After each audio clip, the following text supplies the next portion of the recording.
വൻപാപങ്ങളെ സംബന്ധിച്ച് പറഞ്ഞപ്പോൾ തങ്ങൾ പറയാണ്, വൻപാപങ്ങളിൽ ഒന്നാമത്തേത് ഷിർക്കാണ്, രണ്ടാമത്തേത് മാതാപിതാക്കളുടെ മനസ്സിനെ വേദനിപ്പിക്കലാണ്. യാ അല്ലാഹ്, സംഭവിച്ചു പോയ തെറ്റുകളുണ്ടെങ്കിൽ അവരോട് മാപ്പിനെ ചോദിക്കുക, അള്ളാഹു നമുക്ക് പുറത്തു തരട്ടെ. പിന്നെ ഒരു കാര്യമുണ്ടേ, തെറ്റൊക്കെ ചെയ്തിട്ട് ഉമ്മ പുറത്തു തരണേ എന്ന് പറഞ്ഞ് കാലിക്ക വീണിട്ട് ഉമ്മയുടെ പൊറുക്കലിനെ ചോദിച്ചാൽ ഒരുപക്ഷെ ഉമ്മ പുറത്തു തന്നു എന്ന് വരും.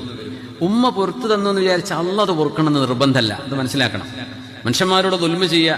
ഇവിടെ ഹജ്ജിനോ ഉംറക്കോ പോകുമ്പോൾ ഒരു പ്രത്യേക നാടകം പോയിട്ട് വന്നിട്ട് കാണിച്ചു തരാം. ആ സമയത്ത് ഇങ്ങനെ പറയും, എന്നാ പുറത്തരണേ, പിന്നെ വല്ലതും സംഭവിച്ചിട്ടുണ്ടെങ്കിൽ മാപ്പാക്കി തരണേ. ഇപ്പൊ ടെക്സ്റ്റ് വിടലാണ്, നേരിട്ട് ചോദിക്കാൻ വേണ്ടിയിട്ട് വാട്സപ്പിൽ ഇങ്ങനെ എഴുതി വിടും. അപ്പോൾ കാണുന്ന വിഷയം, ഇനി ഒരാൾ പുറത്തു കൊടുത്തു എന്ന് വിചാരിക്കുക, നിങ്ങൾ കാര്യമായൊരു മനുഷ്യനെ ദ്രോഹിച്ചു, വല്ലാണ്ട് പ്രയാസപ്പെടുത്തി, കല്യാണം നടക്കാതെ വിഷമിച്ചുക്കുമ്പോൾ ആ കുട്ടിന്റെ കല്യാണം മുഴുവൻ അങ്ങാടി നിന്നും മുടക്കി വിട്ടിട്ടുണ്ട്.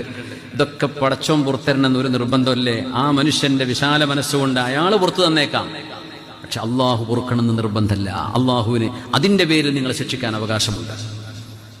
നമ്മൾ പറയില്ല പുറത്തുകൊടുക്കണം എന്ന് പറയുമ്പോൾ നമ്മൾ വിചാരിക്കും എല്ലാ ദുൽമും ചെയ്തിട്ട് നമ്മൾ പുറത്തുകൊടുത്ത് പോലും ഇങ്ങനെ വലസേ അള്ളാഹ് അവർക്ക് ഇങ്ങനെ റഹ്മത്ത് ചെയ്യണം എന്നാണോ ഉദ്ദേശിക്കുന്നത്? അല്ല, നിങ്ങൾ പുറത്തു കൊടുത്താൽ നിങ്ങൾക്ക് അതിന്റെ ഖൈർ അല്ലാഹ് തരും. അത് വലിയൊരു ഹസനത്തിൽ വലിയൊരു നന്മയാണ്.